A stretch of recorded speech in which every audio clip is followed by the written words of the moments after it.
नमस्कार मित्रांनो.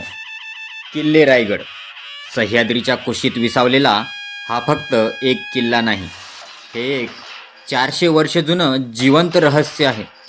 आपण सर्वांनी रायगड पाहिला आहे, पण तुम्हाला माहीत आहे का, राजसभेत हळूच कुजबुजलेला शब्दही महाराजांच्या कानापर्यंत कसा पोहोचायचा. 400 वर्षांपूर्वी जेव्हा जगाला आधुनिक विज्ञानाची ओळख नव्हती, तेव्हा याच रायगडावर पावसाची मोजणी कशी व्हायची आणि असं कोणतं यंत्र होतं ज्याद्वारे महाराज आकाशातल्या ताऱ्यांशी संवाद साधायचे. आज आपण रायगडाच्या त्या गूढ वाटावर चालणार आहोत, जिथे विज्ञान आणि दंतकथा एकमेकांना भेटतात. ज्या मातीच्या कणाकणातून आजही जय शिवरायचा आवाज येतो, त्या पवित्र रायगडाचे आपण किती पैलू जाणतो. महाराजांनी शत्रूवर जरब बसवण्यासाठी फक्त तलवार नाही, तर अफाट बुद्धिमत्तेचा वापर केला होता. नगारखान्याचं अचाट ध्वनिशास्त्र असो वा टकमकटोकाचा अनाकलनीय वारा, रायगड ही शिवरायांच्या इंजिनिअरिंगचा असा एक चमत्कार आहे, जो आजच्या आधुनिक जगालाही विचार करायला लावतो. आजच्या या विशेष व्हिडिओमध्ये उलगडणार आहोत रायगडाच्या अशा गोष्टी ज्या इतिहासाच्या पानामध्ये कुठेतरी दडल्या आहेत. खिडकी नसतानाही राणीवशात प्रकाश कुठून यायचा, 170 फुटांपर्यंत केलेली कुजबूज स्पष्ट कशी ऐकू यायची, आणि टकमक टोकावरून खाली फेकलेली वस्तू पुन्हा वर का यायची. हे चमत्कार आहेत की शिवरायांची इंजिनिअरिंग. जर तुम्हाला वाटत असेल की तुम्ही रायगड पूर्ण पाहिलाय, तर हा व्हिडिओ पाहिल्यावर तुमचा विचार बदलेल. आज आपण शोधणार आहोत रायगडच्या काळातील आणि काळजातील ती रहस्य, आणि त्यासोबत जोडलेल्या अंगावर शहारे आणणाऱ्या दंतकथा. मी गणेश आणि तुम्ही पाहत आहात श्री गुरुभक्त. अजय रायगडचे वैज्ञानिक रहस्य. नगारखान्याचे ध्वनिशास्त्र. नगारखाना हा राजसभेचा प्रवेशद्वार आहे. याची उंची आणि पोकळी अशा प्रकारे बनवली आहे की तिथे आवाजाचे रिफ्लेक्शन म्हणजेच परावर्तन होते. महाराजांच्या सिंहासनापासून नगारखाना जवळपास 170 फूट लांब आहे. तरीही तिथे होणारी कुजबूज महाराजांना स्पष्ट ऐकू येत असे. हे तंत्र आजच्या आधुनिक ऑडिटोरियममध्ये वापरले जाते. असे म्हटले जाते की एकदा एका परकीय हेराने महाराजांच्या सभेतील गुप्त चर्चा ऐकण्यासाठी नगारखान्याजवळ लपून बसण्याचा प्रयत्न केला. त्याने विचार केला की एवढ्या दुरून काही ऐकू येणार नाही, पण तिथे तैनात असलेल्या एका मावळ्याने त्याला पकडले. महाराजांनी त्याला शिक्षा न देता सभेच्या ठिकाणी बसवले आणि स्वतः नगारखान्यातून अगदी हळू आवाजात स्वराज्यद्रोही वाचणार नाही असे म्हटले. तो आवाज त्या हेराला थेट कानात घुमल्यासारखा वाटला आणि तो घाबरून महाराजांच्या पाया पडला. यातून महाराजांच्या सर्वव्यापी असण्याची दंतकथा पसरली. पण त्यामागे हे शास्त्र होते, यंत्रराज आणि खगोलशास्त्र. 2025 साली झालेल्या उत्खननामध्ये सापडलेले यंत्रराज हे एक पितळी उपकरण होते. ताऱ्याची स्थिती मोजण्यासाठी वापरले जात असे. महाराज केवळ जमिनीवरचे योद्धे नव्हते, तर त्यांना समुद्र आणि नक्षत्रांचेही ज्ञान होते. हे उपकरण रात्रीच्या वेळी दिशा शोधण्यासाठी आणि अचूक वेळ मोजण्यासाठी वापरले जाई. याबद्दलची एक कथा अशी आहे की रायगडावर एक वृद्ध खगोलतज्ञ राहायचे. एकदा अमावस्येच्या रात्री महाराजांनी त्यांना विचारले, उद्याच्या मोहिमेला निघणे योग्य आहे का? त्या तज्ज्ञाने यंत्रराजद्वारे ग्रहांची स्थिती पाहिली आणि सांगितले की महाराज, उद्या पाऊस येईल, पण तो शत्रूच्या छावणीवर जास्त पडेल. दुसऱ्या दिवशी तसेच झाले. मराठ्यांच्या मोहिमेला पावसाने मदत केली. तेव्हापासून मावळ्यांमध्ये आणि संपूर्ण प्रजेमध्ये अशी श्रद्धा निर्माण झाली की महाराजांना काळ आणि वेळ आधीच कळते. पाण्याचे व्यवस्थापन आणि पर्जन्यमापी.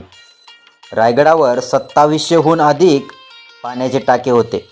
कुशावर्त तलावाजवळ सापडलेली प्राचीन पर्जन्यमापी रेन गेज, खडक कापून पाणी साठवण्याचे यंत्र आणि उन्हाळ्यातही पाणी थंड राहण्यासाठी केलेली जमिनीखालची रचना. गडावर पाणी म्हणजे प्राण हे सूत्र महाराजांनी कसे पाळले हे यातून दिसून येते. पाण्याचे व्यवस्थापन आणि गंगासागर तलावाची महती सांगताना असे सांगितले जाते की जेव्हा महाराजांच्या राज्याभिषेकाची तयारी सुरू होती तेव्हा सप्तसिंधूचे म्हणजे 7 नद्यांचे पाणी आणण्यात आले होते. राज्याभिषेकानंतर ते पवित्र पाणी एका तलावात अर्पण करण्यात आले, ज्याला आपण आज गंगासागर म्हणतो. दंतकथा अशी आहे की या तलावाचे पाणी कितीही दुष्काळ पडला तरी कधीच आटत नाही, कारण याला माता जिजाऊंचा आशीर्वाद लाभला आहे. रत्नशाळा आणि गुप्त तळघरे. राजवाड्याच्या अवशेषांमध्ये असलेली गुप्त दालने आणि रत्नशाळा मौल्यवान वस्तू सुरक्षित ठेवण्यासाठी वापरल्या जात असत. शत्रूने हल्ला केलाच तर निसटून जाण्यासाठी किंवा गुप्त खलिते पोहोचवण्यासाठी असलेले चोर दरवाजे गडाच्या तटाखालील गुप्त मार्गांची माहिती देण्यापर्यंत असायचे.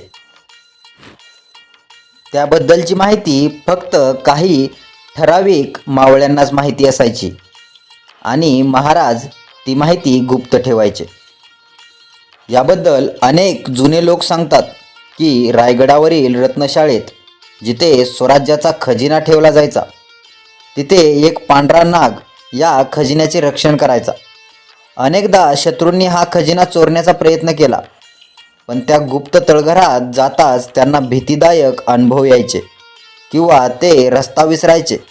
ही दंतकथा प्रत्यक्षात चोरांना दूर ठेवण्यासाठी वापरली जाणारी एक मानसिक युक्ती असावी असे तज्ज्ञ मानतात.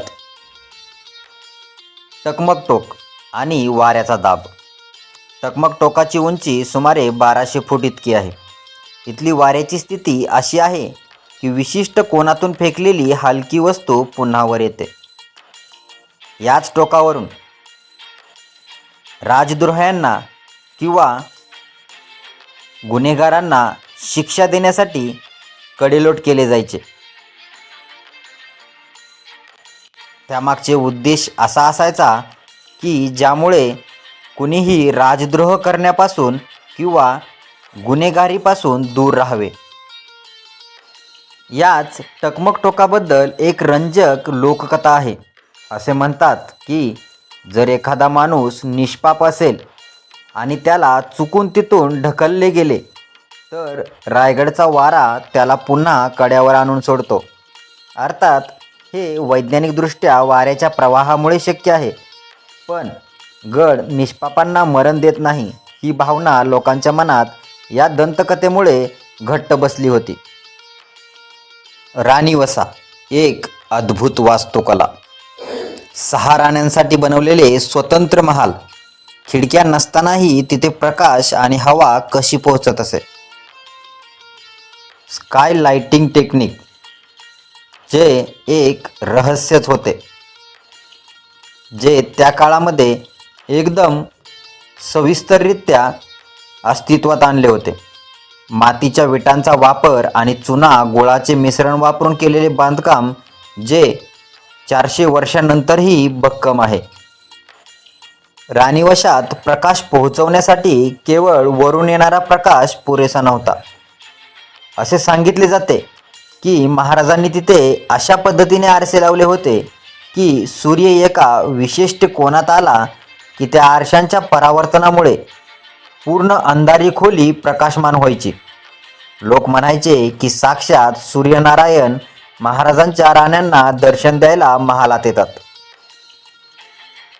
मित्रांनो, आज आपण रायगडाच्या त्या वाटांवरून फिरलो जिथे इतिहास बोलतो आणि विज्ञान नतमस्तक होतं. आपण पाहिलं की 400 वर्षांपूर्वी छत्रपती शिवाजी महाराजांनी केवळ एक किल्ला बांधला नव्हता, तर त्यांनी भविष्यातील पिढ्यांसाठी एक जिवंत विद्यापीठ उभं केलं होतं. नगारखान्यातलं ते ध्वनिशास्त्र असो, यंत्रराजासारखं खगोलशास्त्रीय साधन असो किंवा कड्याकपाऱ्यांतून खेळवलेलं ते पाणी, या प्रत्येक दगडात शिवरायांची दूरदृष्टी दडलेली आहे. या दंतकथा आणि हे विज्ञान आपल्याला एकच गोष्ट शिकवतात की शौर्याला जेव्हा बुद्धिमत्तेची जोड मिळते तेव्हाच स्वराज्य उभं राहतं. पण आज जेव्हा आपण रायगड पाहतो तेव्हा आपल्याला स्वतःला एक प्रश्न विचारावा लागेल. हा महान वारसा आपण पुढच्या पिढीपर्यंत त्याच ताकदीने पोहोचवत आहोत का? हे किल्ले, हे अवशेष केवळ पर्यटनाचे ठिकाण नाहीत, ती आपली अस्मिता आहेत. जर तुम्हाला आजची ही माहिती, ही रहस्ये आणि या अंगावर शहारे आणणाऱ्या दंतकथा आवडल्या असतील तर हा व्हिडिओ प्रत्येक शिवभक्तांपर्यंत पोहोचवा. कारण आपला इतिहास केवळ पुस्तकात नाही, तर तो या सह्याद्रीच्या काळजातील दगडांमध्ये कोरलेला आहे. तुम्हाला रायगडाचं कोणतं रहस्य सर्वात जास्त थक्क करणारं वाटलं? खाली कॉमेंटमध्ये नक्की सांगा.